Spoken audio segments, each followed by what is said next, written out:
Bueno, buenas tardes a todos. Jueves 14:30, disculpen la demora otra vez. Mi mamá ya está con el marcapasos puesto, así que ahí funcionando. Todo bien.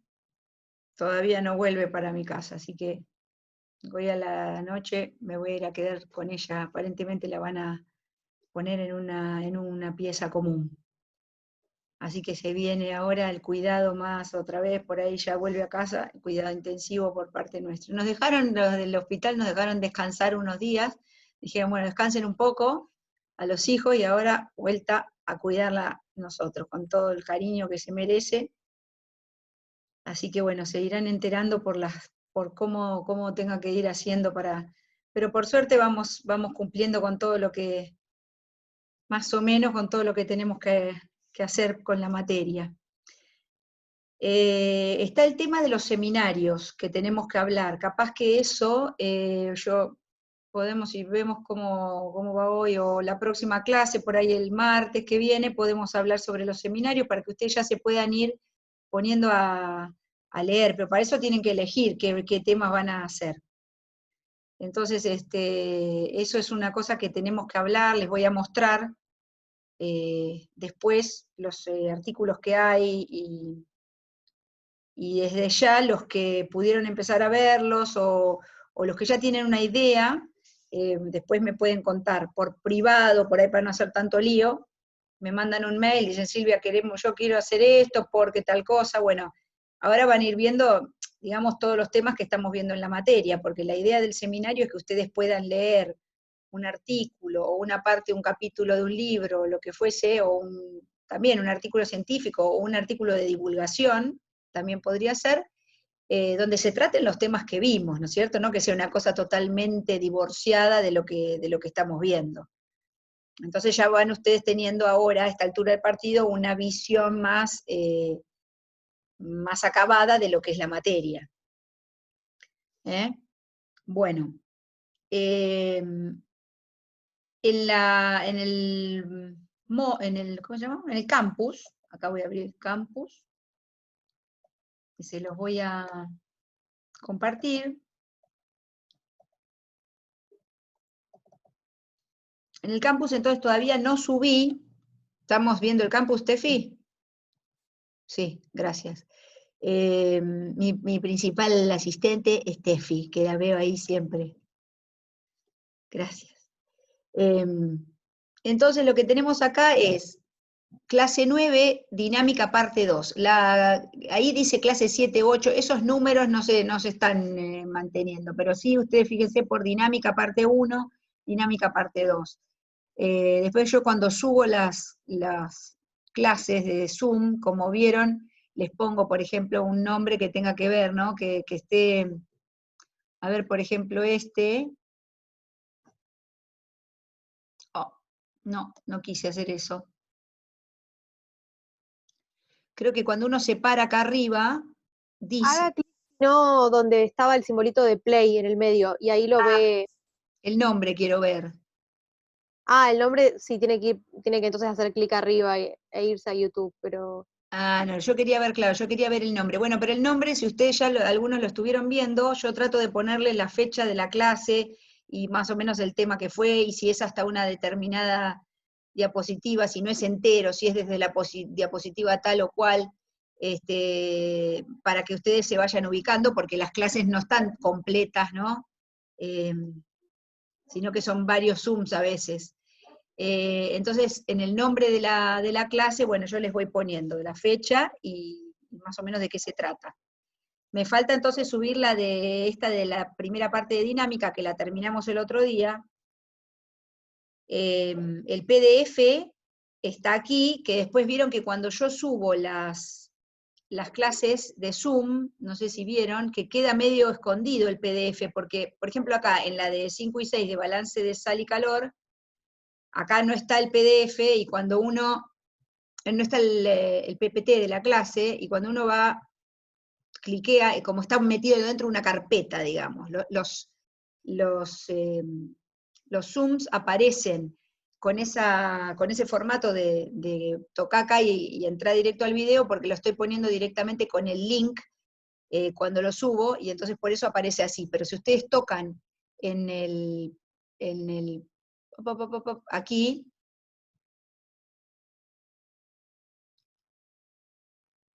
bueno, entran al PowerPoint, ¿no es cierto? Ya eso lo deben haber hecho porque como tuvieron el parcial estuvieron estudiando, así que ya son unos capos, mucho más que yo, pero ahora me acordé de decirlo. Entonces ahora vamos a estar con la de dinámica parte 2, que continúa lo otro. Entonces, esa clase, voy a pasar ahora, voy a hacer un share new y voy a ir un poquito al libro de Talley para que se ubiquen un poco dónde estamos en el libro de Talley.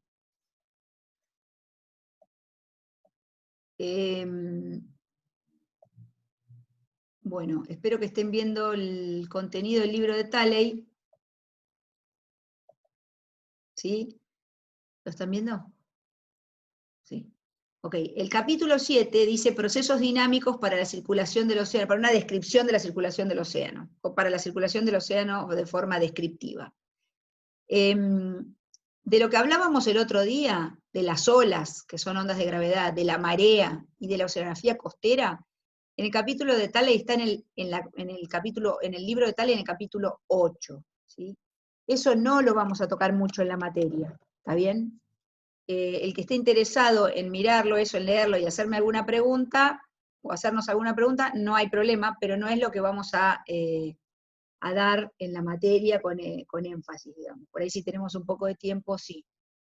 Lo que vamos a ver ahora entonces es el capítulo 7, algunas cosas, ¿no? El capítulo 7, si uno lo abre aquí en el de Talley, tiene cuáles son los mecanismos, el balance, el equilibrio el balance de momento, ahí es donde están las películas, ¿no? Los movies esos que subimos. Hola Romina, hola. En los movies, en las peliculitas que subí, bueno, ahí está todo lo de la fuerza de Coriolis, lo de conservación del momento angular. Después me voy a fijar, creo que hay algunas películas que no les subí todavía, que no les pasé. El 7.3 no, porque esa es toda la parte de temperatura, salinidad y densidad, de cómo evolucionan, aunque ahí puede haber cosas de las que ya más o menos vimos, las capas de mezcla, de superficie, de fondo y capas de mezcla internas. Nosotros no hablamos en detalle de la física de la capa de mezcla, pero hablamos solamente por ahora de la capa de mezcla superficial, de la que está en la interfase, digamos, o de la que recibe el forzante del viento. Un poco ayer en Ekman hablamos de eso, el martes cuando hablamos del balance de Ekman hablamos de eso, pero no hablamos de la capa de mezcla de fondo, ¿sí? Cuando uno tiene en cuenta el fondo, cuando estábamos lejos del fondo, ¿se acuerdan? Una de las condiciones o de las hipótesis era que estábamos lejos a una profundidad infinita, o sea que estábamos lejos del fondo. Cuando uno está cerca del fondo, hay otra capa de mezcla que hay que tener en cuenta, que es la que se debe al rozamiento de la corriente contra el fondo. Entonces, por ejemplo, cuando uno plantea la marea, bueno, la marea es lo que nosotros llamamos barotrópica, alcanza hasta el fondo, y entonces el rozamiento de la marea contra el fondo, de las corrientes horizontales de marea contra el fondo, generan mezcla en la capa profunda, en la capa de fondo, digamos, no en la capa profunda. Y como los meteorólogos pueden entender esto también, ¿no? Porque ellos también tienen una capa turbulenta cerca de la superficie, que es la que uno intenta evitar cuando se colocan los sensores de viento, estos de la velocidad del viento. Cuando hablemos de la velocidad del viento vamos a hablar de U10 o de velocidad del viento a 10 metros de altura. Eso es para evitar la capa turbulenta que hay en la atmósfera cerca de la superficie terrestre. Bueno, entonces después en el 7.5 tenemos respuesta al forzante del viento, y ahí aparecen las corrientes inerciales, la capa de Ekman, ¿no? Que es un poquito lo que vimos el otro día, ¿no? Las corrientes inerciales es el equilibrio inercial que vimos el otro día. Circulación de Langmuir no vamos a ver. Convergencia y transporte, Ekman Transport Convergence and Wind Stress. Acá esto es un poquito lo que tenemos que terminar de ver, el transporte de Ekman que produce convergencias o divergencias en el océano, el rotor del viento, el rotor del tensor de la tensión del viento, que hoy vamos a ver la fórmula. Bueno, la respuesta de Ekman al forzante del viento, ¿no? En la capa superficial es un poquito lo que vimos el otro día, pero vamos a seguir viendo hoy. ¿Qué más? Después, en el 7.6 está el balance geostrófico, lo vimos un poquito, acá está más detallado que el gradiente de presión. Cada una de las secciones habla sobre cosas que un poquito no vimos todas, pero por eso quiero que entiendan que en esta materia se ven todas estas cosas un poco, no por encima, se ven con un nivel de detalle menor al que los oceanógrafos van a ver en otras materias, ¿sí? que siguen. Después en el 7.7 aparece vorticidad, ¿no? Vorticidad potencial. Un poquito, vamos a ver mínimamente lo que es vorticidad, pero bueno, este capítulo prácticamente entonces puede servir para leer un poco sobre vorticidad, pero no lo vamos a ahondar. En el 7.8, ahí dice, circulación conducida por el viento, forzada se puede traducir, Wind-driven circulation es la circulación forzada por viento. Y ahí vamos a ver el balance de Sverdrup y las corrientes de borde oeste. Todo eso nos falta por ver, ¿sí? Después vamos a ver la solución de Stommel, la solución de Munk. ¿Por qué? Porque aparece esto de las corrientes de borde oeste. Para que ustedes se ubiquen, las corrientes de borde oeste son el oeste de las cuencas oceánicas. Por ejemplo, ¿cuál es la corriente de borde oeste? Ahora vamos a verlo bien, no cómo surge y todo, pero no ahora, por ahí no llegamos a ver todo hoy, pero ¿cuál es la corriente de borde oeste en el Atlántico Norte? No es el Corriente del oeste, Golfo. exactamente, no es el oeste de los continentes, ¿sí? Hay que aclarar eso. Gracias. No sé quién contestó, gracias. La corriente de borde, cuando uno habla de Western Boundary Currents, corriente de borde oeste, nos referimos entonces al borde oeste de los océanos. Y Eastern Boundary Currents, o sea, son las corrientes de borde este, como por ejemplo en el Atlántico. Bueno, la que hablamos más fue la del Pacífico. ¿Cuál es la corriente de borde este en el Pacífico Norte? ¿Era la de California? Exactamente, muy bien. Que traía, ¿se acuerda que dijimos que transportaba aguas frías hacia el sur? Entonces son ramas de los grandes giros, que hoy o el martes vamos a ver bien. Entonces, toda esta parte, fíjense que tiene 7.8 Wind-Driven Circulation y 7.9 Wind-Driven Circulation. Y en un caso están las Western Boundary Currents y en el otro caso están las Eastern Boundary Currents, ¿sí? Y la circulación ecuatorial, que es un tema por sí mismo, no lo ahondamos mucho, hay una cantidad de corrientes en la región ecuatorial que para el que le interese, bueno, lo puede ver. En esta materia tampoco ahondamos mucho en ese sistema de corrientes, pero acá en el libro de Talley está. Y bueno, upwelling costero también está en el 7.9, las near surface equatorial currents no lo vamos a ver, el upwelling costero sí. En el 7.10 aparece buoyancy, esa palabra, ese término que yo les había introducido en clases anteriores, y que tiene mucha importancia cuando uno piensa en el forzante, por eso ahí dice buoyancy barra o entre paréntesis thermoalign forcing, o sea que es, en el caso anterior el forzante era el viento, en el caso de la circulación profunda, el forzante es la boyantez, o sí, como le quieran llamar, los cambios de densidad, ¿no? Porque esa palabra boyantez es medio fea para el castellano. En inglés es tan sencilla, ¿no? Buoyancy, uno la entiende perfectamente. Para traducirla es medio fea, medio complicada. Entonces, ahí está, ¿no? A mí me gusta que ustedes miren y sepan mirar el índice, por ejemplo, del libro de Talley, para que con los términos se manejen después para poder leer de los libros, porque como les decía el otro día, uno no tiene tiempo de decirles todo tal cual, o capaz de la misma manera o con el mismo hilo que aparece sí en los libros. Y entonces es importante que ustedes, sobre todo los más chicos, que aprendan que se tienen que casar con los libros de texto, por más que, más todavía en inglés, porque muchas cosas no las tenemos en español. Los españoles tienen bastante bibliografía en español, en castellano, pero bueno, normalmente leemos todo en inglés, así que el que no sepa mucho inglés, está bueno que ya se vaya acostumbrando a leer, porque el inglés técnico también es más fácil, ¿no? Uno va entendiendo las palabras técnicas y se va acostumbrando a la lectura del inglés.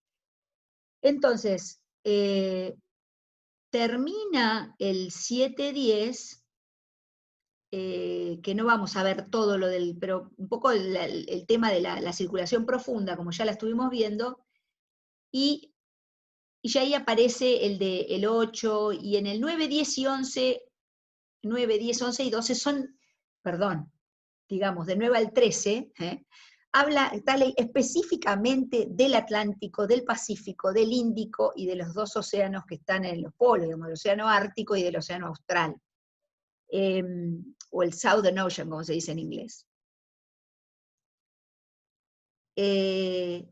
El 14, que dice circulación global y propiedades del agua, tiene que ver, otra vez, ya circulación global. O sea, la circulación global es como que une todo. Entonces uno tiene por ahora todos conceptos separados de, qué sé yo, geostrofía, qué plantea el balance geostrófico, qué son los movimientos inerciales, qué es el balance de Ekman en la capa superficial, qué son las corrientes de borde oeste o borde este, cómo son los giros, qué es la circulación termoalina, quién la fuerza, etc. Y después tiene la circulación global, que uno digamos, la discretiza, la pone en cajitas para poder entender cada cosa, pero en definitiva uno no se puede olvidar que esto es un sistema, digamos, de circulación, o sea que en realidad todo ocurre al mismo tiempo, bajo distintas condiciones, ¿no es cierto? Entonces, voy a dejar de compartir el Tally para empezar a compartir la clase de hoy, y espero que los meteorólogos que estén presentes hayan visto mi mensajito por el WhatsApp. Ahora voy a ver si ustedes no están viendo, ¿no es cierto?, la primera diapositiva Sí, la estamos viendo. Ah, sí, perfecto, perfecto. ¿Saben que había encontrado esto de cómo ver, pasar diapositiva por diapositiva? A ver si lo encuentro hoy de nuevo. Acá. Sí. Entonces voy a poner un poquito más chico para que se vea toda la diapositiva. Y así podemos empezar.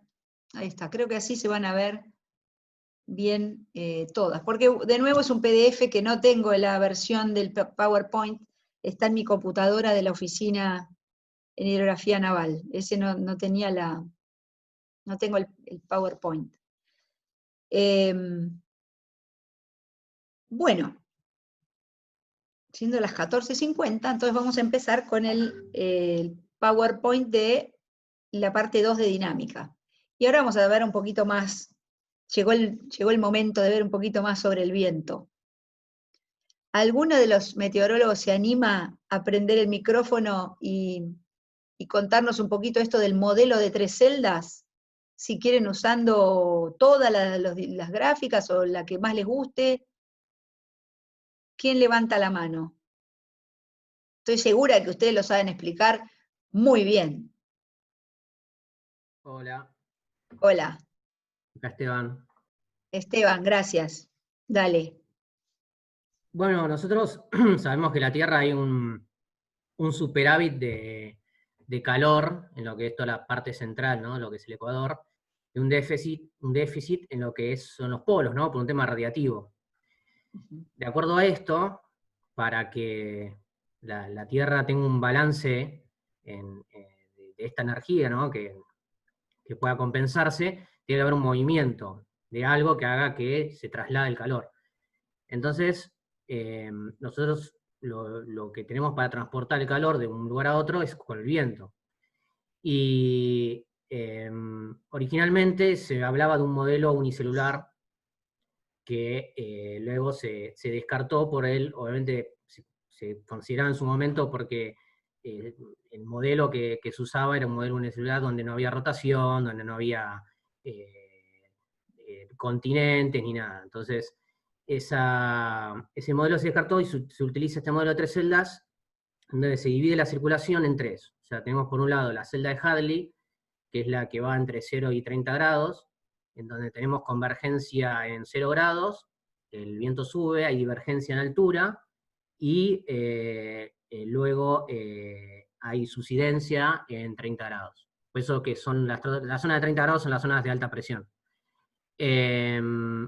Luego viene la celda de Ferrel, que es la que está en el medio, donde, bueno, tenemos convergencia, ascensos en 60 grados y subsidencia en 30, ¿no? Lo que vemos ahí. Y luego la última celda es la polar, que tiene ascensos en 60 y subsidencia en 90. Justamente esa zona de 60 es donde convergen los vientos fríos y los vientos cálidos. Es una zona de gran, digamos, de sistemas de gran convección y de tormentas bastante intensas. Luego lo que vemos, esas flechitas que se desvían, esto es producto de la rotación de la Tierra, ¿no? Nosotros vemos primero en 0 grados, entre 0 y 30, esos vientos son los oestes, son los vientos, los estes, son los vientos alisios, que es producto justamente del desvío de la parte, digamos, baja de la celda de Hadley, que cuando se traslada el viento entre 30 y 0 grados, es desviado de acuerdo a la rotación de la Tierra, ¿no? Es desviado hacia la izquierda. Y después nosotros tenemos... ¿En qué hemisferio, Esteban? En el hemisferio sur. Después nosotros tenemos Perfecto. en el hemisferio norte lo contrario, ¿no? Si lo vemos de ahí. Eso es en el hemisferio sur. Después, los estes son los que vemos, los oestes, digo, son los que vemos en la celda de Ferrel, el viento ese que es desviado una vez que se traslada hacia el sur, ¿no? Es desviado en el caso del hemisferio norte hacia la derecha, en el caso del hemisferio sur hacia la izquierda también. Todo esto viéndolo, ¿no? Claro, en la dirección donde nos estamos trasladando ahí, exactamente. Entonces, y por último, bueno, la celda polar tenemos solamente subsidencia, ahí no hay desvío, porque justamente Coriolis, ¿no? Lo que es la fuerza de Coriolis, es proporcional a la latitud, ¿no?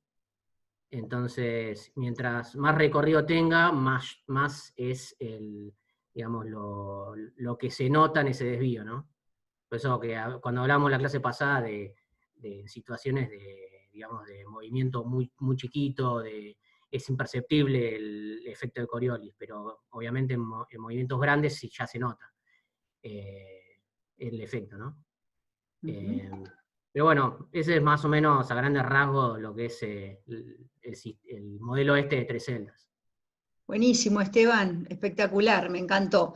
A ver, algún otro que vea, por ejemplo, que nos explique un poquito por qué en la visión más realista de la figura de abajo tengo las nubes altas, esas de ahí, o tengo otro tipo de nubes en la región de donde está 60, ¿por qué frente polar? O sea, los nombres, las traducciones de los nombres vos las mencionaste, trade winds son los vientos alisios, prevailing westerlies quiere decir los oestes que prevalecen en esta región de 30 a 60, como lo explicó Esteban espectacularmente bien.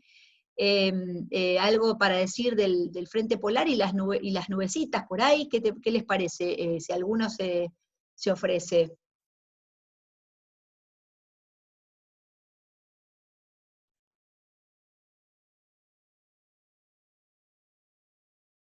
O qué información extra tiene, digamos, esta de abajo, la que dice como visión más realista, en realidad visión más realista, no deja de ser un esquema, ¿no es cierto? También como se ve, la celda de Hadley tiene más altura, o sea, digamos, es como más alta, sí, más grandota, también por un tema de que el aire, la zona del Ecuador es la zona con mayor exceso radiativo, entonces el aire es mucho más cálido y logra ascender a llegar a niveles más altos, como se ve ahí en la flecha roja de más abajo. Y un poco complementando lo que decía Esteban, las zonas de convección son las zonas donde se dan principalmente las zonas de ascenso, son las zonas donde se da la mayor convección. Entonces suele estar asociado, por ejemplo, en el Ecuador. En cambio, las zonas de descenso son las zonas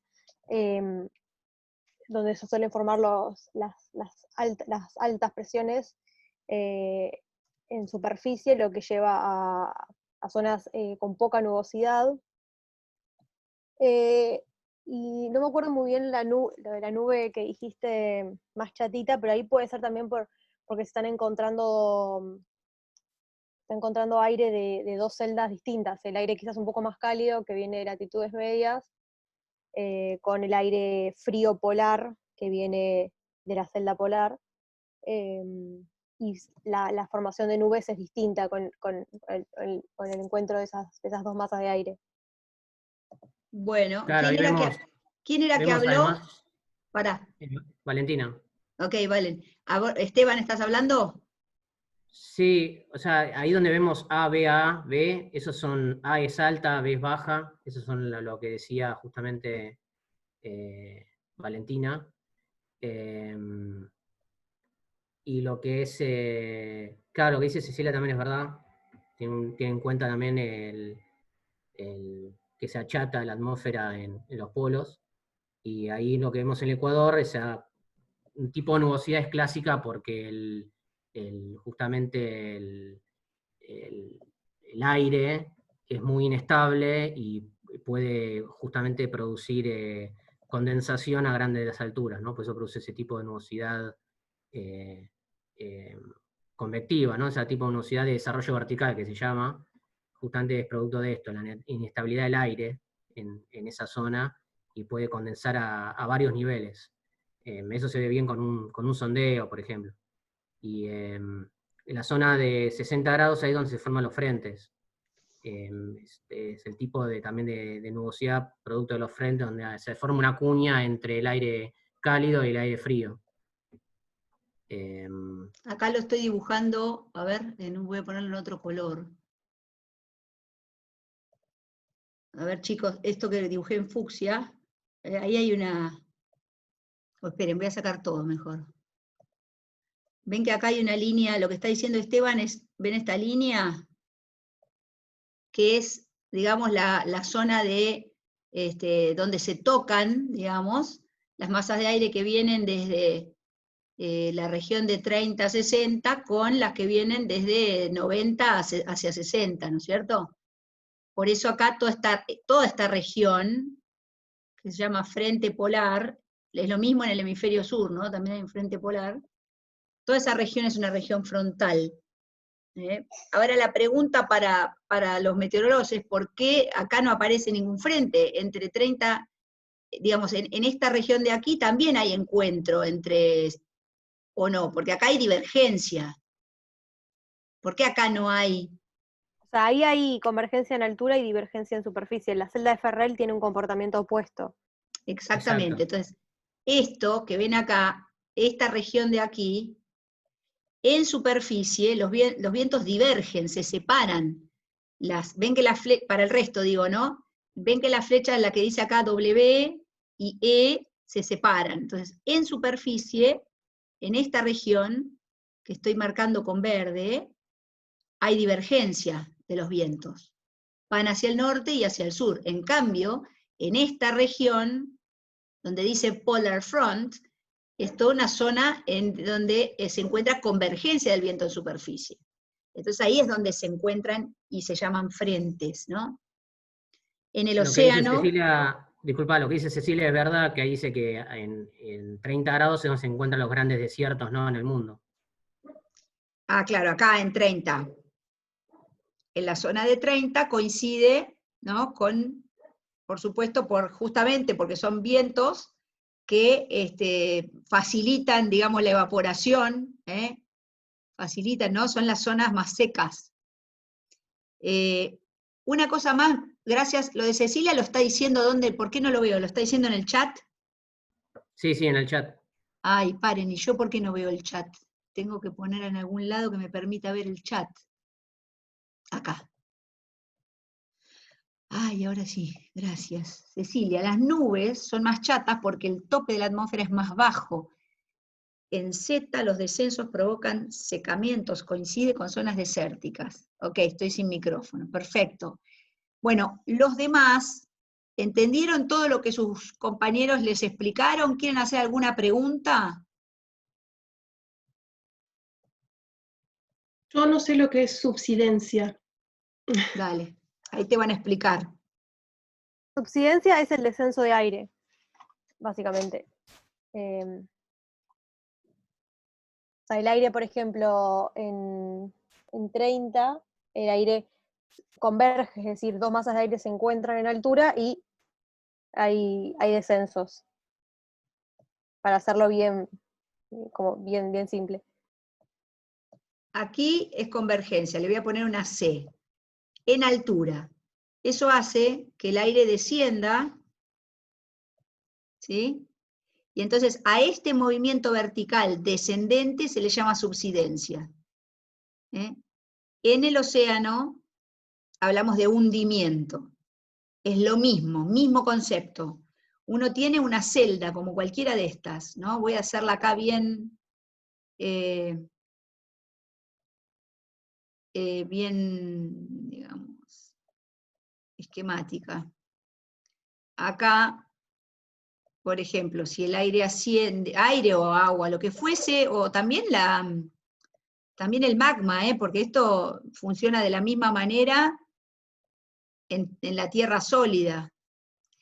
Cuando yo tengo convergencia en una región, puede ser de masas de agua, puede ser de masas de aire, puede ser de magma, por ejemplo, tengo convergencia, ahí va a haber hundimiento en la región donde hay, todo esto porque hay continuidad de masa, digamos, no se puede acumular masa acá, y entonces lo que ocurre es que hay un movimiento descendente, en el océano lo llamamos hundimiento, en geología y en atmósfera se llama subsidencia. Donde hay ascenso, bueno, ahí va a haber divergencia de masa, o sea, ay, qué fea me salió la flecha, divergencia de masa. En esta región le voy a poner una D, ¿sí? Aquí va a haber divergencia de masa y por lo tanto las corrientes, digamos, convectivas van a ser, se separan, van en direcciones opuestas, y aquí las corrientes van en direcciones también opuestas, pero convergiendo, y en el otro se alejan. Cuando voy a la zona de la celda donde hay ascenso, a eso en oceanografía le llamamos surgencia. Y en meteorología o en atmósfera le llaman ascenso de aire, ¿no? O convección. Convergencia también se llama. Convergencia. Yo diría que convergencia es más el movimiento horizontal, ¿no? Estamos hablando de, digamos, la C y la D son movimientos horizontales, ¿sí? Mientras que, ahora le voy a poner como lo decimos en oceanografía. Sí, ascensos. Acá le decimos surgencia y acá le decimos hundimiento, en el del medio. En inglés, en oceanografía se dice upwelling y downwelling, o sea, up y down. Cuando va para arriba, esto representa velocidades verticales, ¿sí? W. En ambos casos, W positiva o W negativa, como sea la convención, ¿no? Mientras que estas velocidades son en un sentido, perdón, son, estas velocidades horizontales son nx, o sea que sería u,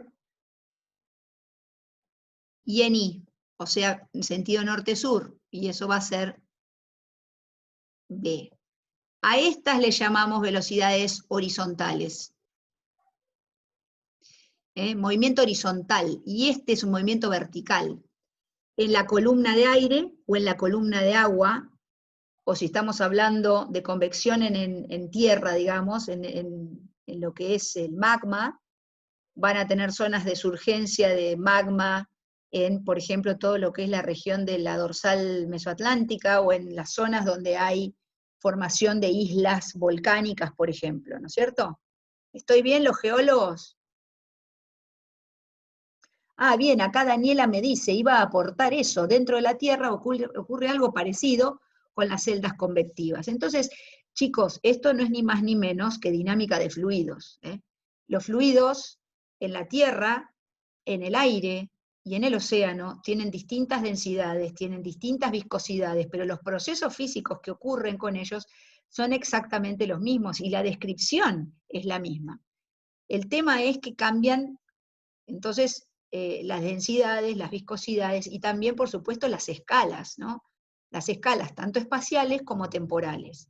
Sobre todo las escalas temporales son muy diferentes. Algo que en tierra se mueve a lo largo de miles o millones de años, ¿no? Por ejemplo, convergencia de placas tectónicas, zonas donde hay convergencia de placas. En la atmósfera las escalas son en el orden de los días, ¿no? De las semanas o de los días, y en el océano estamos hablando de, por ejemplo, de cientos de días, o si uno habla de la circulación convectiva realmente, puedo hablar ya de los miles de años, como habíamos visto las edades del océano. ¿Se acuerdan que en el Atlántico era más joven el agua, ¿no? Y en el Pacífico era más antigua, que una parcela de agua se mueve a una escala del orden de 1000 años aproximadamente. Cuando uno dice así, hace una representación, digamos, conceptual del número que nosotros llamamos análisis dimensional, ¿no? ¿Cuál es la dimensión en unos y ceros? Esto es, qué sé yo, esto es un movimiento, en el caso del tiempo, en el orden de los segundos, ¿no? O de los días, o de los miles de años. Entonces las escalas son también, tanto espaciales como temporales, las que varían. Pero convección se llama en todos lados. ¿Quedó claro todo esto? ¿Alguna otra duda de los que no son meteorólogos con respecto al gráfico, por ejemplo, de la izquierda? Esteban dijo que A, B eran las nomenclaturas para decir altas presiones y bajas presiones, y creo que también él mencionó que donde el aire desciende, ¿no? Vos también lo dijiste, ¿no, Esteban? O donde el Sí, aire sí. asciende. A ver si alguien escuchó bien lo que dijo Esteban. ¿Qué pasa entonces en las bajas presiones y en las altas presiones? Con el aire que asciende o desciende. ¿Alguien se anima? Que no sea meteorólogo, no vale.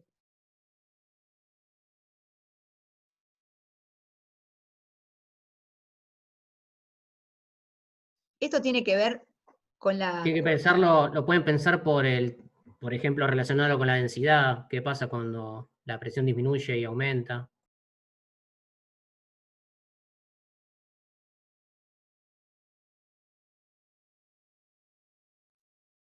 Claro, ¿cómo se sienten ustedes en un día de baja presión? La presión disminuye. En Bueno, el agua era lo mismo. ¿Qué pasa cuando había una capa más densa? ¿Se hunde o asciende? Bueno, el aire lo mismo, exactamente lo mismo, son dos fluidos. Entonces, cuando tenés baja presión, disminuye la densidad y por lo tanto el aire tiende a ascender. Cuando tenés alta presión aumenta la densidad, por lo tanto el aire tiende a descender. Y al entonces, mismo tiempo lo vimos un poco en los mapas, creo, o por lo menos a mí me servía pensarlo así, con los mapas que vimos de las zonas de evaporación y las zonas de precipitación.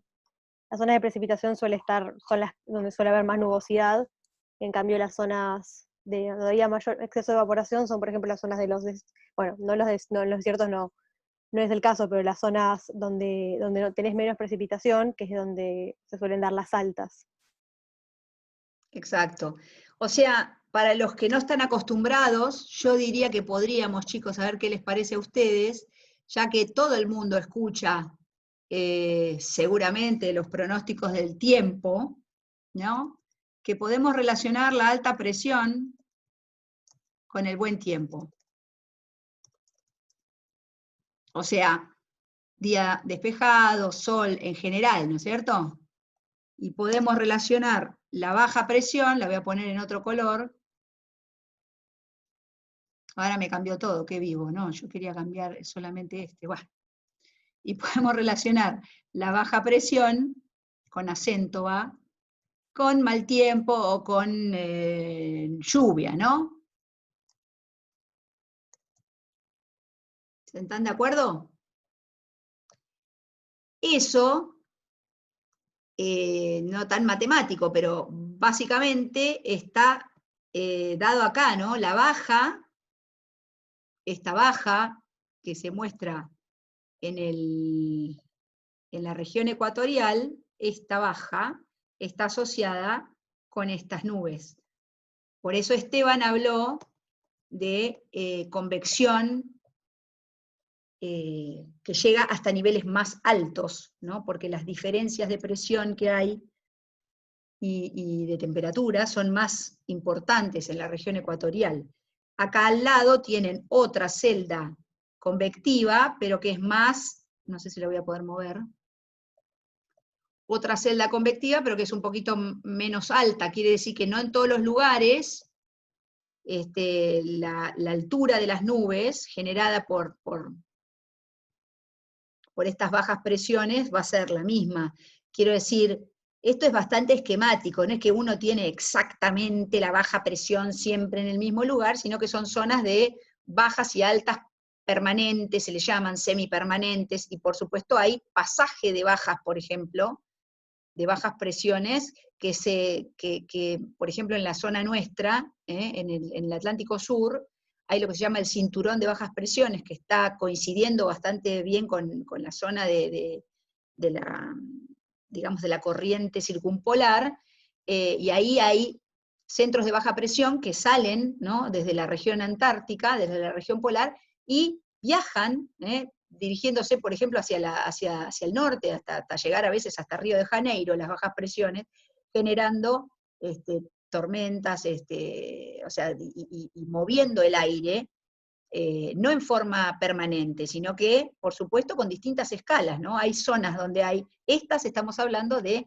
altas y bajas, que están siempre ahí, digamos. Entonces, sí, son permanentes, o no sé si, chicos, se les llama semipermanentes también, capaz que estoy diciendo mal. En el océano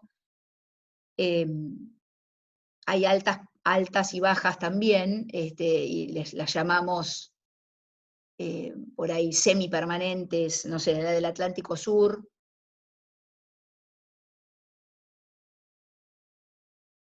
¿Tienen algo para decir? No dicen nada. ¿Están de acuerdo los meteorólogos?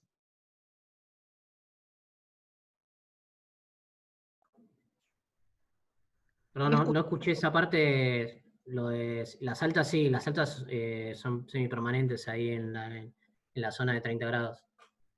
Ok, o sea, esta de aquí y la polar están siempre, pero bueno, tienen su variabilidad, eso quiero decir, ¿no? No es que, porque para los que recién están aprendiendo esto, que no se imaginen que esto es, digamos, en el promedio, cuando uno hace este tipo de descripciones, siempre se trata de describir el cuadro medio, ¿sí? O sea, el patrón medio. Eso no quiere decir que si uno empieza a monitorear mucho más seguido, el patrón medio, ¿qué sería? ¿Qué sé yo? La media anual o la media de 10 años, ¿no? Pero si uno se para ahí y mide día a día, bueno, por supuesto, semana a semana, mes a mes, va a haber variabilidad, variabilidad diaria, estacional, decádica, o sea, siempre... Incluso la ITCZ se desplaza según el hemisferio de verano, como habíamos visto la vez anterior. Ah, claro, acá está, no lo nombramos, mira, gracias Esteban por decirlo, porque acá tenemos, ¿no?, que era la que habíamos visto la otra vez, bueno, ahora esa Intertropical Convergence Zone, que es la ITCZ. Y después acá aparece también Horse Latitudes, ¿no? Que es la latitud de los, ellos le llaman caballos. En castellano se les dice a los oestes, por ejemplo, a 60 grados sur se les llama los 40 bramadores. A los 40 grados sur, perdón, se les llama los 40 bramadores, que ahí está como el jet, ¿no? Como hay como un jet de viento muy intenso en los oestes, bueno, en realidad de los dos. Acá está como en 30, ¿no? Pero en el hemisferio sur se les dice los 40 bramadores, justamente por la latitud a la que se encuentran. No todo tampoco ocurre exactamente igual en ambos hemisferios, o sea, quiero decir que las latitudes no son exactamente las mismas. Siempre el hemisferio sur tiene las cosas un poco movidas no es tan simétrico, digamos, la posición de los oestes. Ahora lo vamos a ver, igual, ahora vamos a ver todo eso. Bueno, creo que esta diapositiva fue súper aprovechada. Voy a pasar a la siguiente, esperen un poquito.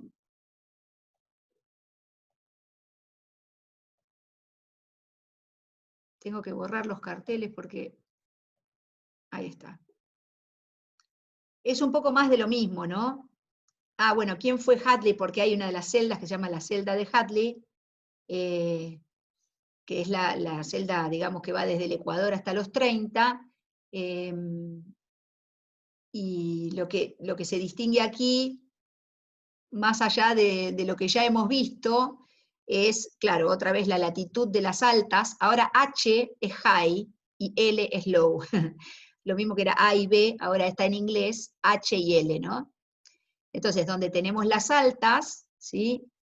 Se ve que el viento diverge desde esa región, y donde tenemos las bajas, se ve que el viento converge en esa región, y acá tenemos lo que se llaman las calmas ecuatoriales, coincidiendo con, o sea, el viento prácticamente nulo, si quieren, bueno, o no, distinto de cero, pero que es, digamos, mucho menos intenso que lo que tenemos a 30 o 40 grados. Luego, aquí en celestito, estoy mirando la figura de arriba a la derecha, ¿no? En celestito se ve la manera en la que esquemáticamente los meteorólogos muestran la presencia de un frente. Ahora los chicos les van a explicar mejor por qué tiene unos triangulitos que apuntan, en este caso en el hemisferio norte, hacia el sur, o sea, hacia latitudes más bajas, siempre hacia latitudes más bajas. Entonces, la región del frente polar en ambos hemisferios. A ver, chicos, primero, antes de pasar a los otros, ¿cómo es la nomenclatura del frente? ¿Por qué los triangulitos? Frente frío. Ok. ¿Y cuando es cálido? Es roja y son como semicírculo, me parece. ¿Todos de acuerdo? Sí. Ok. O sea que ya saben, cuando ven el pronóstico del tiempo en la tele y aparecen estas líneas azules con triangulitos, son frentes fríos, y cuando aparecen líneas similares pero con semicírculos y en color rojo, son frentes cálidos. Eso quiere decir que el pasaje de un frente, ¿no? El movimiento de un frente va a estar mostrando si se mueve aire frío hacia un lugar u otro, o si se mueve aire cálido. ¿Está bien, chicos meteorólogos?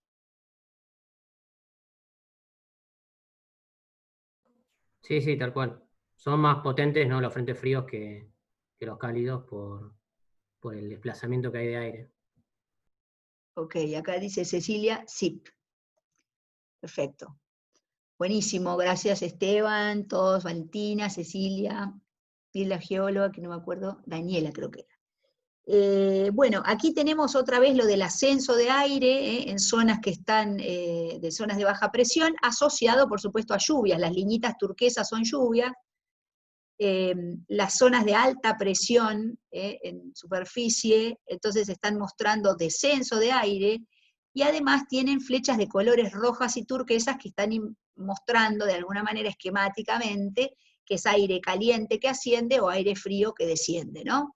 Y cómo se transforma el aire frío que desciende a través de velocidades horizontales del viento, se va calentando, y en la superficie se va calentando a medida que llega a la región ecuatorial, lógicamente, y el aire que asciende caliente se va enfriando, y va haciendo esta máquina térmica de la cual nos hablaba Esteban, y de la cual venimos hablando también, ¿no? Tanto el océano como la atmósfera son reguladores del clima, de la temperatura y del clima. En el gráfico de abajo no es ni más ni menos que lo que vimos antes, pero como es más tridimensional, digamos, tiene como algunas cositas más, o sea, las celdas de Hadley, bueno, tienen el color, ¿no? Aire caliente que asciende y frío que baja, que desciende.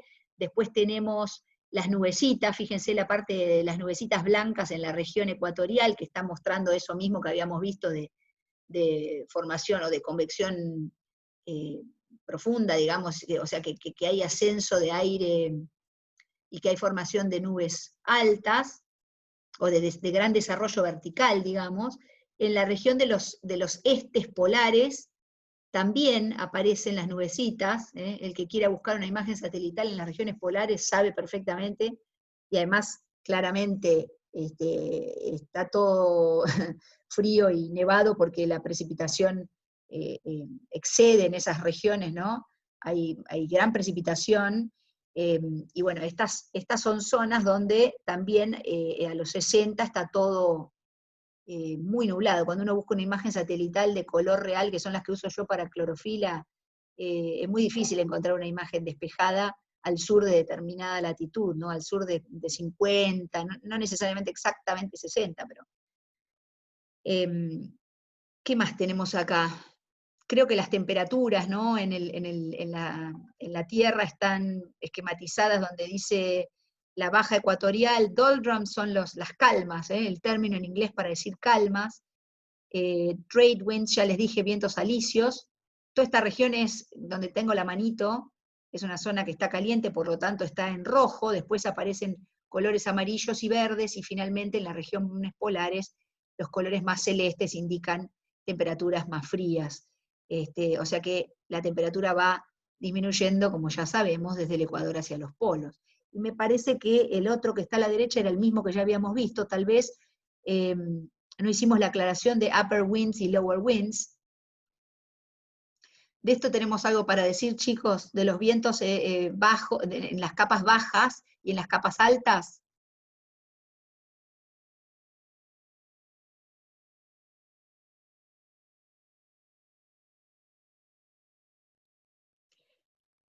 Nada. En altura tenemos los jet, justamente que tienen ese recorrido, la sonda de Rossby, por ejemplo, que van de oeste a este. Esos son en altura, y abajo tenemos los vientos justamente los estes, los oestes, alisios. Ok, o sea que lo que tenemos que aclararles a todos es que cuando hablamos de alisios y oestes estamos hablando de los vientos en superficie, o sea, lo que acá se refiere como lower winds, las capas bajas de la atmósfera, mientras que los upper winds están haciendo lo contrario, lo opuesto. Como bien dice Esteban, y es lo mismo que ocurre en el océano, digamos. Quiero decir que si hay agua que se está moviendo hacia un lugar, necesariamente, o el fluido se está moviendo, necesariamente, por otro lado, tiene que estar, justamente porque hay una conservación de la masa, donde hay un déficit, como decía Esteban, tiene que haber aire o agua que está llegando para compensar ese déficit, ¿no es cierto?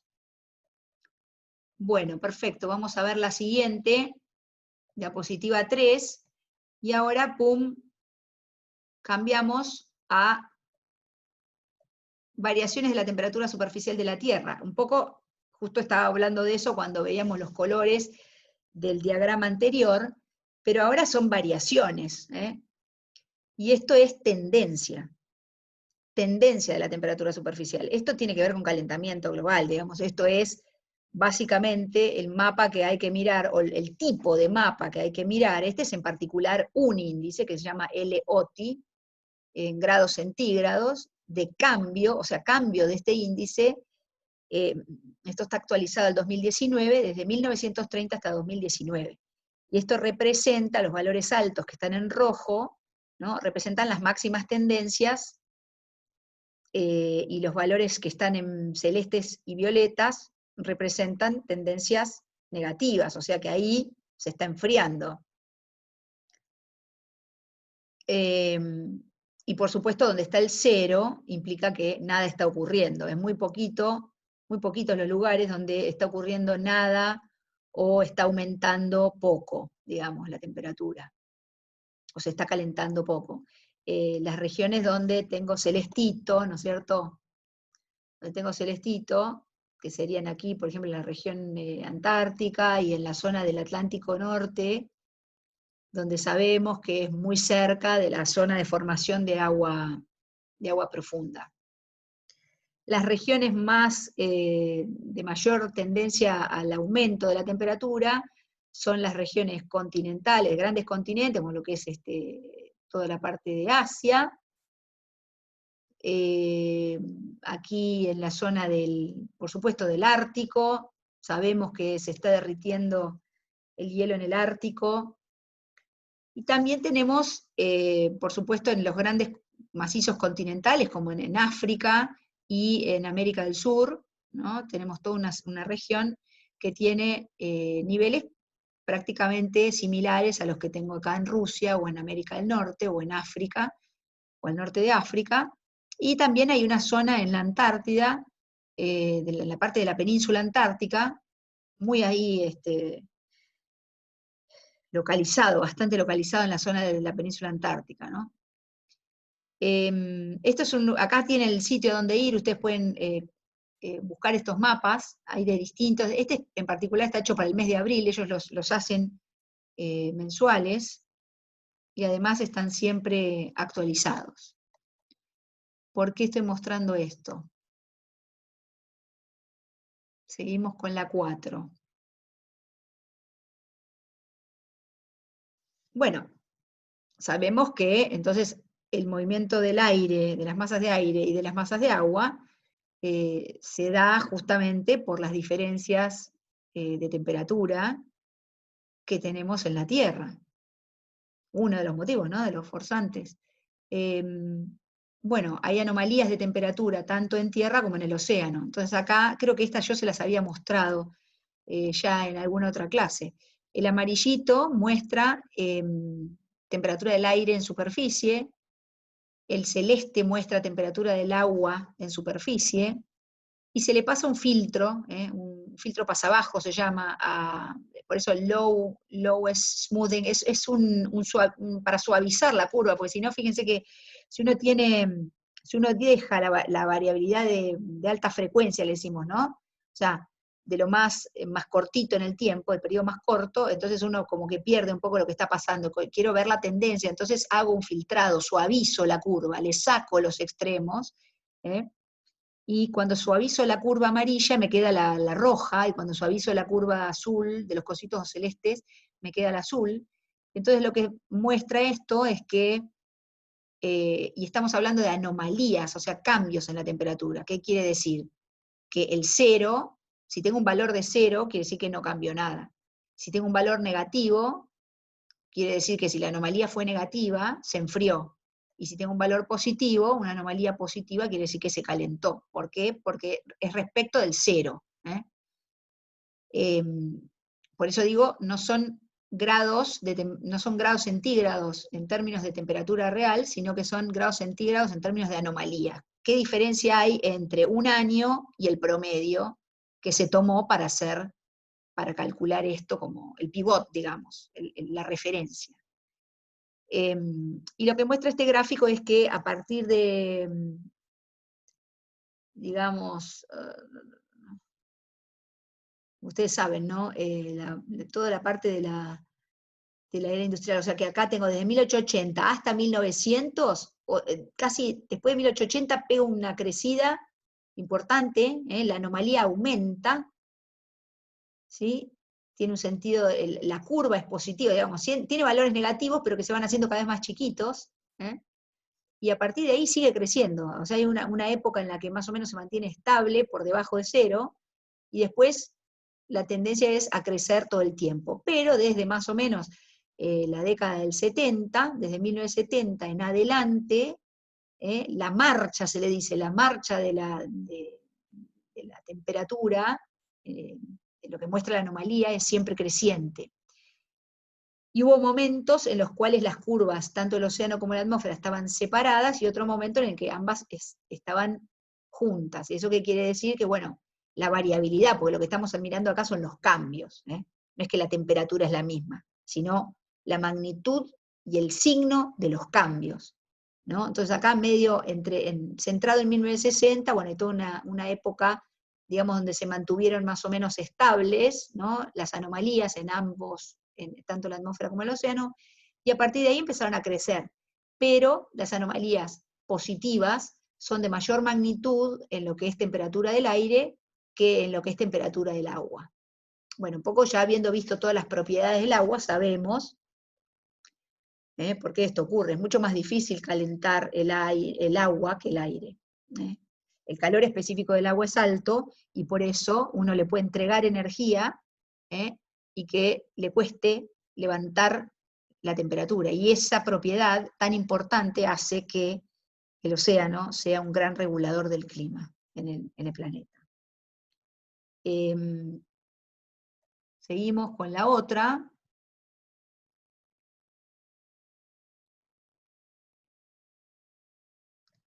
Y entonces, de alguna manera, la temperatura, claro, de alguna manera no, digamos, la temperatura en superficie, la distribución de temperatura y las tendencias que la temperatura tiene, van a dibujar, digamos, o van a generar el mapa de cómo se distribuye o cómo es la variación espacial de la presión atmosférica.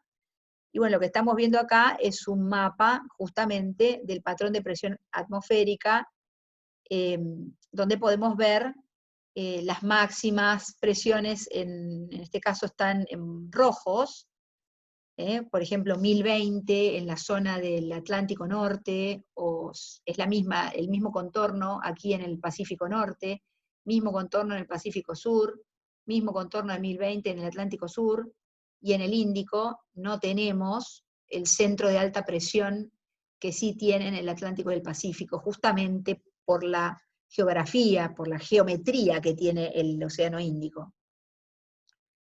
Y acá también, ¿no?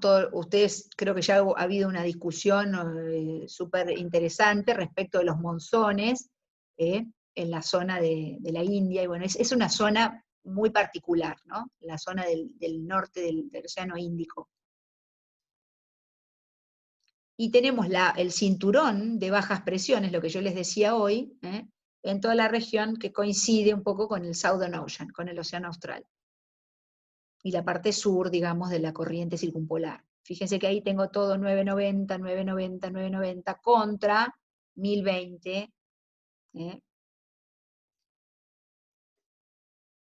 que tengo en esas zonas de alta presión. Esto es presión a nivel del mar en milibares, ¿sí?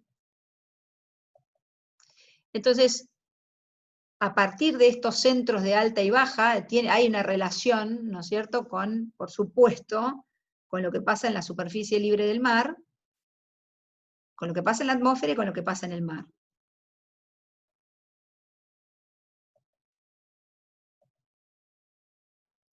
Entonces, en esta diapositiva lo que tenemos es un poco las diferencias que yo les decía que íbamos a detallar con respecto a la ubicación de los vientos y dónde son más intensos, y cuáles son las diferencias hemisféricas que hay en la distribución de los vientos. Cuando uno hace, o sea, ya vimos entonces que los rojos son los alisios, ¿no?, que muy bien Esteban explicó. A partir de las celdas pudimos ver que los vientos en superficie son del noreste hacia el sudoeste, por ejemplo, si me paro en el hemisferio norte, o son del sudeste hacia el noroeste cuando me paro en el hemisferio sur. Básicamente la componente, lo que yo les decía el día martes, ¿no?, la componente zonal de ese vector que es como diagonal, o sea, que tiene una componente meridional, norte-sur, y una componente zonal, este-oeste, o oeste-este, la componente zonal en la región de 0 a 30 es del este. Por eso los vientos alisios son easterlies en inglés. Se les llama easterlies, que vienen, easterly quiere decir que viene del este. Westerly, porque west es oeste, westerly quiere decir que viene del oeste. Entonces los vientos que vienen del oeste son los que estaban entre 30 y 60, y acá están esquematizados por las flechas azules. Estas flechas son totalmente esquemáticas, no están representando intensidad del viento. Lo que sí tiene representado la intensidad del viento es el gráfico de la izquierda, y si uno, otra vez, ya hemos hecho varios de estos gráficos, nos paramos, por ejemplo, en 30, 40, 50, más o menos en 50, al sur todavía de 40, se llaman 40 bramadores, pero cuando uno hace el promedio zonal, o sea, si yo le doy un solo valor a todas estas flechitas que aparecen acá, a 45, 50 grados sur, ese valor me da, en unidades de pascales de tensión del viento, que está aquí la fórmula, ahora la vemos, o sea, la fuerza que tiene el viento es máxima cuando uno hace el promedio zonal en el hemisferio sur a 40 grados, 40, 50 grados. Por eso se llaman los 40 bramadores. Ahí está como a 50, ¿no es cierto? Pero básicamente, fíjense la trepada que pega entre 30 grados sur y 50 grados sur. Entonces, eso, el máximo está en esta región, pero la verdad es que crece, hay un aumento sustancial entre los 30 y los 50. Y por supuesto un descenso de la intensidad de la tensión del viento entre 50 y 60, donde después hay un cambio de dirección del viento, ¿sí?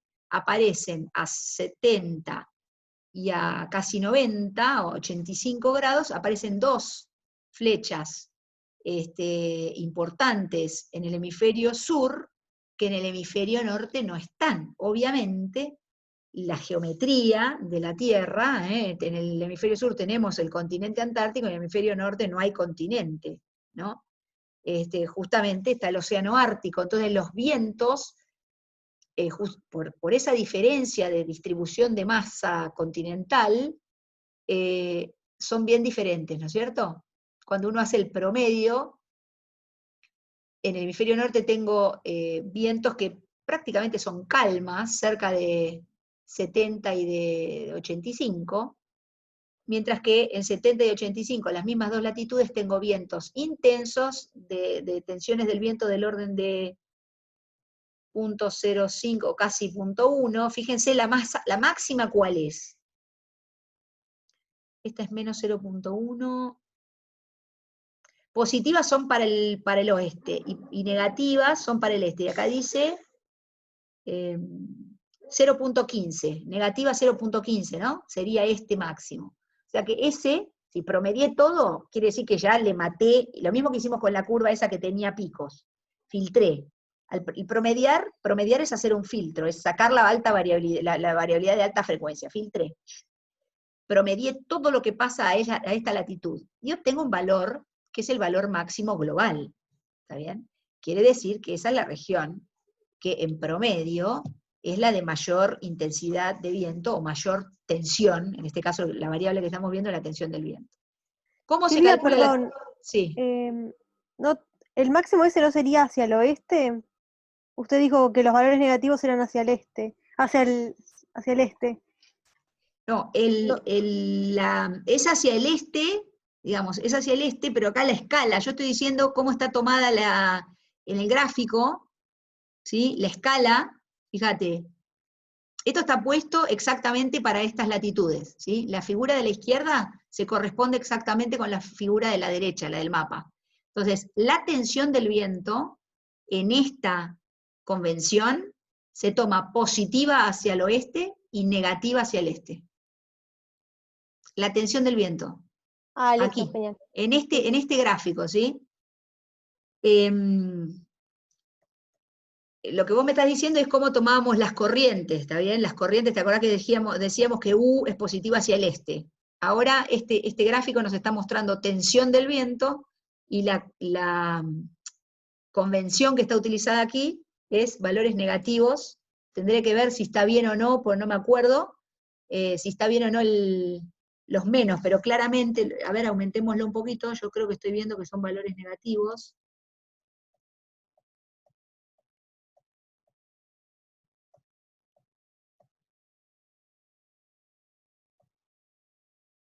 Sí, ¿ven? Positivos son hacia la izquierda del eje X y negativos son hacia la derecha. Yo creo que esto es porque ustedes nombran el viento al revés que nosotros.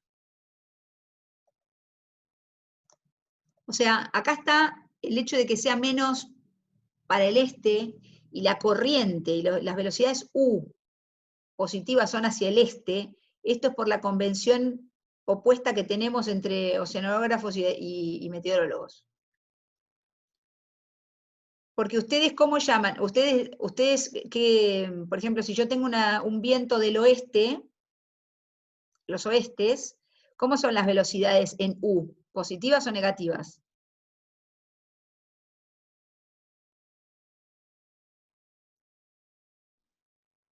Yo creo que los vientos del oeste, o sea, que van del oeste al este, para mí son positivos.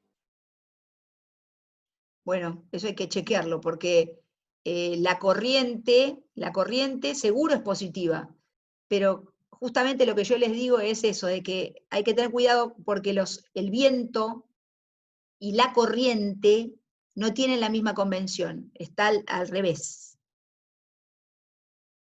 Chequemos eso, chicos, por favor, los meteorólogos. Yo también lo voy a hacer, porque la tensión claramente acá está negativa para el este. Está buena la pregunta tuya porque lo que dijimos que es positivo hacia el este es la corriente, ¿sí? O sea, la corriente circumpolar es mayormente positiva y tiene una componente fuertemente zonal y una componente meridional en algunas regiones, como... Claro, pero me parece que eso tiene que ver con la dirección, justamente ahí lo que estamos hablando es la fuerza de drag, ¿o no? La tensión esta que figura ahí. La tensión del viento se calcula como, acá la tienen, ¿no? El producto entre Claro. el El coeficiente arrastre de es contrario arrastre, al movimiento, justamente. el coeficiente de arrastre por la velocidad, W es la velocidad del viento, que puede estar al cuadrado en general, o puede ser una parametrización donde tenga otro valor más, un valor de n mayor, que no sea solo 2, y ρA es la densidad del aire. El coeficiente de arrastre es variable también. O sea, no es lo mismo, el coeficiente de arrastre no es igual si el viento es menos intenso que si es más intenso, y hay distintas parametrizaciones. Ahora, la convención con la cual se le pone signo a la tensión del viento, a este tau, no me la acuerdo, tengo que chequearla. Y pienso que si el vector del viento está con el signo cambiado con respecto a la corriente, si está al cuadrado no pasa nada, porque en realidad... pero el tau tomaría la misma convención que el signo del viento, ¿sí? de la velocidad del viento. Entonces, eso es lo que digo que hay que chequear. El tau, por supuesto, en intensidad, digamos, en módulo, todo bien, va a dar Claro, con esto. pero siempre el coeficiente, digamos, el arrastre o el drag, la fuerza de drag, es contraria al movimiento. Justamente lo que hace es frenar. Depende del área, de la velocidad, como dijiste, el coeficiente. Claro, pero el coeficiente de arrastre, digamos, no va a dar siempre negativo. Acá el negativo claramente es porque el vector tensión del viento hacia el este está tomado como negativo, ¿entendés?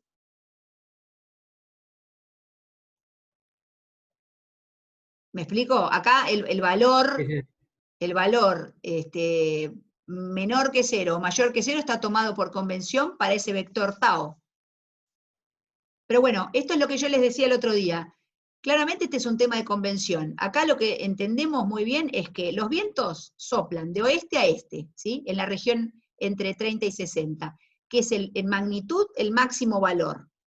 Y que esto va a provocar, por supuesto, con un tau, ¿se acuerdan Ekman, no? Ekman dependía del tau, de ese tau, de la tensión del viento. Entonces, si yo tengo un tau mayor, después vemos los signos también, ¿no? Porque Ekman también depende de para dónde va el viento, o para dónde va, perdón, la tensión del viento, y si mayor es ese tau, si tau es mayor, entonces Ekman va a tener una profundidad de capa de mezcla. ¿Se acuerdan que entraba en el cálculo de D y en el cálculo de la velocidad inicial, que después va decayendo exponencialmente para formar la espiral de Ekman? Entonces, este es el mismo tau que vimos el otro día y que se usa para calcular los distintos parámetros del balance de Ekman. Muy bien.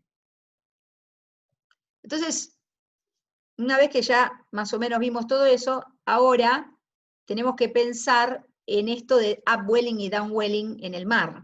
O sea, va a haber regiones, como dijimos, de ascenso, que nosotros decimos surgencia. La traducción de upwelling es surgencia. Y la traducción de downwelling, en vez de ser subsidencia, acá le decimos, ¿cómo le decíamos? ¿Hundimiento? Ah, Perfecto. Se ve que están escuchando. Excelente. Hundimiento. Entonces, fíjense, hay zonas de hundimiento que están alejadas de las costas y también de ascenso de agua, o sea, de surgencia, en zonas donde están alejadas de las costas, ¿no? Pero también tenemos que analizar donde hay costas, donde hay... ¿por qué digo esto? Porque, a ver si ustedes me dicen, me responden esta pregunta, ¿dónde voy a esperar, sin mirar estos gráficos, ¿no? Por lo que vimos antes, ¿dónde espero que haya hundimiento en el océano? En términos de, voy a hablar de convergencia y divergencia, no en términos de aumenta la densidad, ¿no? No donde se inicia la convección por cambios de densidad, sino donde hay hundimiento en una región donde hay convergencia o divergencia en superficie.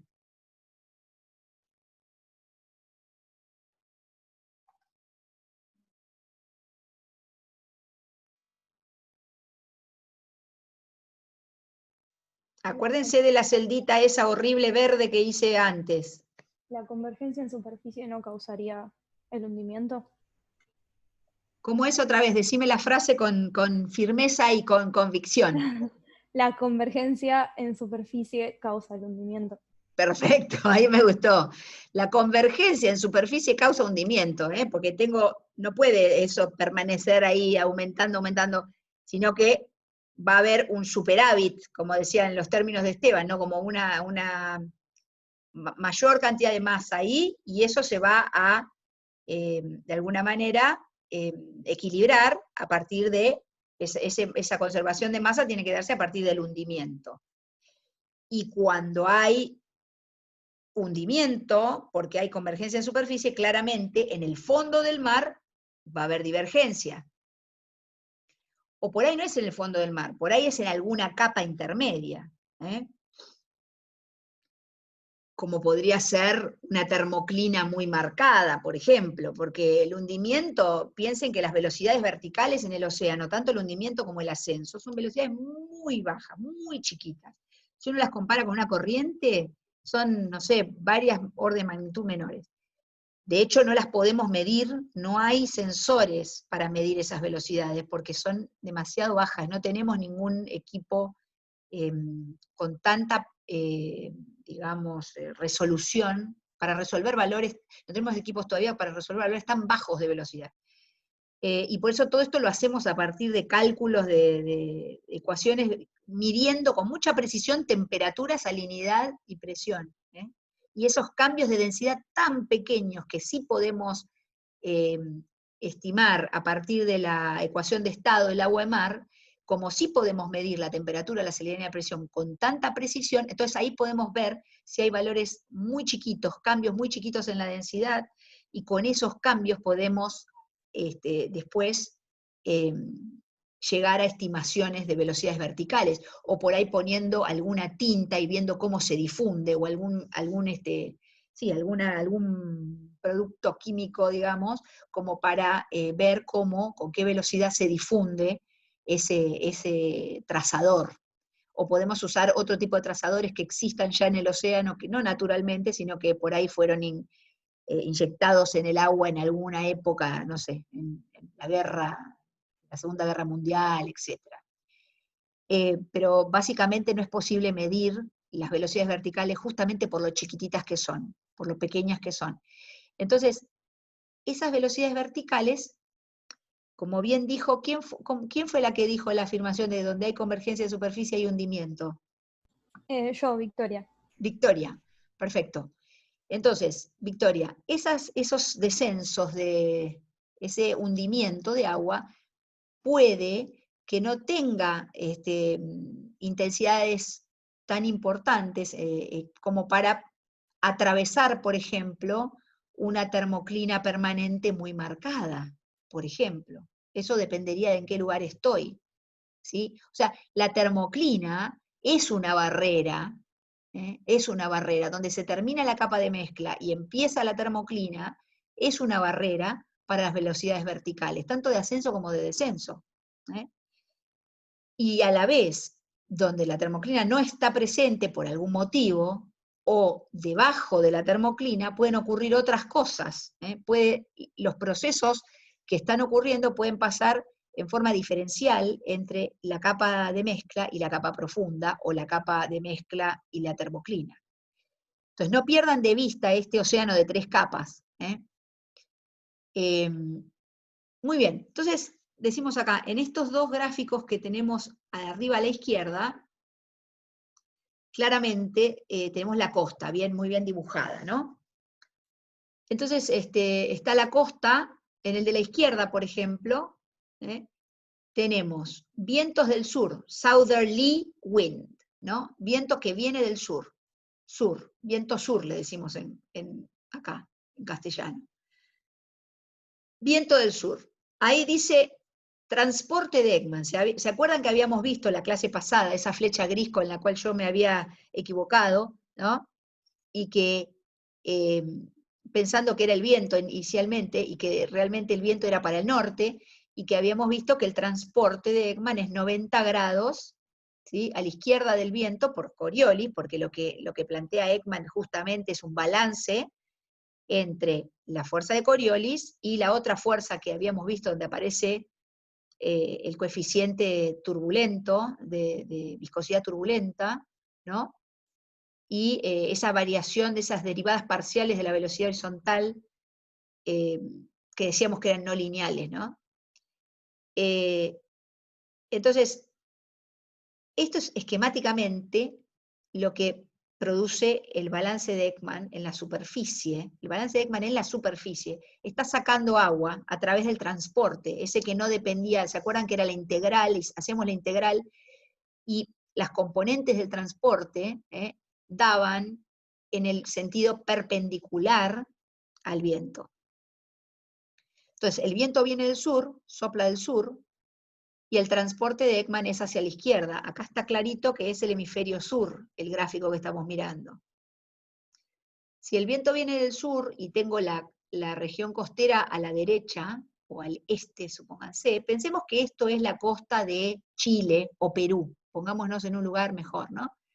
Costa de Chile o Perú. Entonces, este es el Océano Pacífico, el viento tiene una componente, puede ser no necesariamente el viento resultante, puede ser una componente, la componente paralela a la costa podría ir hacia el sur, perdón, podría venir del norte o ir hacia el norte con un viento sur. Ay, ya me hice un lío con los nombres del viento.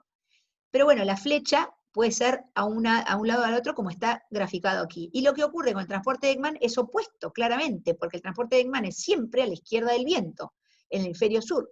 Por lo tanto, si yo tengo la costa como en la costa de Chile, un viento sur está sacando agua de la costa, y va a haber surgencia de aguas más profundas, esas que están dibujadas como que vienen de abajo, claramente.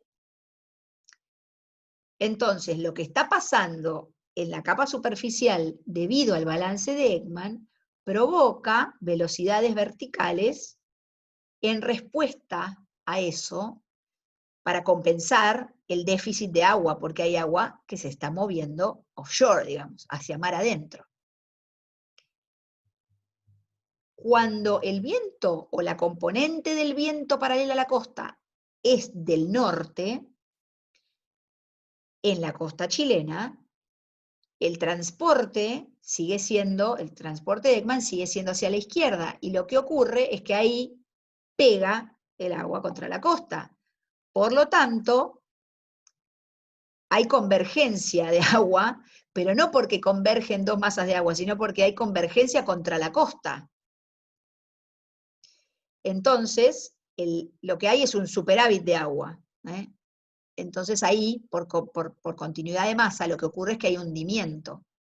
Hay hundimiento de agua y por lo tanto velocidades verticales en el sentido opuesto al anterior.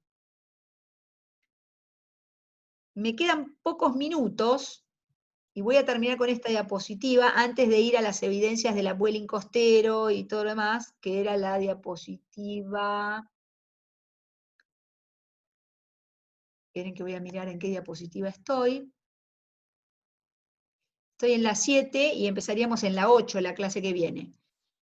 Pero para terminar esto, antes de dejarle lugar a los chicos de las prácticas, tenemos dos esquemitas más a la derecha de la diapositiva que tienen otra vez la costa, ahora del lado izquierdo, y ahora el viento es, esto dice en qué hemisferio estamos, no dice en qué hemisferio estamos. Pero vamos a entender, vamos a verlo por cómo está la flecha del transporte, ¿no es cierto? Fíjense, viento en este sentido, digamos que es para el norte, o sea, viento sur, el transporte, la flecha roja, es hacia la derecha. Por lo tanto, ¿en qué hemisferio estamos? Norte. Estamos en el hemisferio norte, porque lo sé por hacia dónde es el transporte de Ekman. Entonces, lo que está representado aquí son isotermas, más frío en la costa, 16, 18, 20, aumenta offshore, o sea, a medida que me alejo de la costa, aumenta la temperatura. ¿Y eso por qué pasa?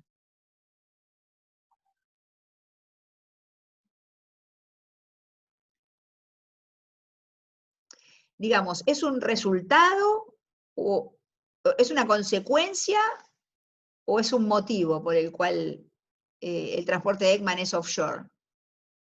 Que la temperatura baje hacia mar adentro. ¿Es lo lógico?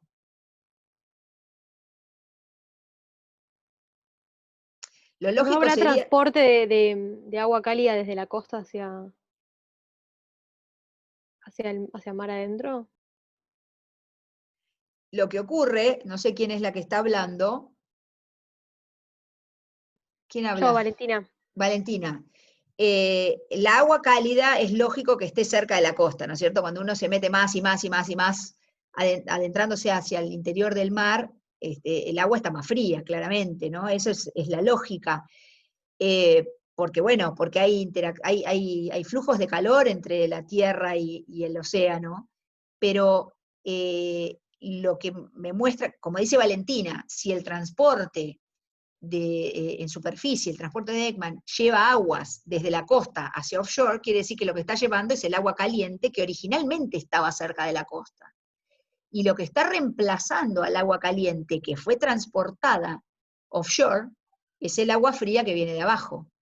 Porque sabemos que a medida que me profundizo en la vertical, el agua disminuye su temperatura. Entonces, el agua que asciende es agua de capas más profundas, cuyas propiedades son que una importante es que, bueno, es más fría, ¿no?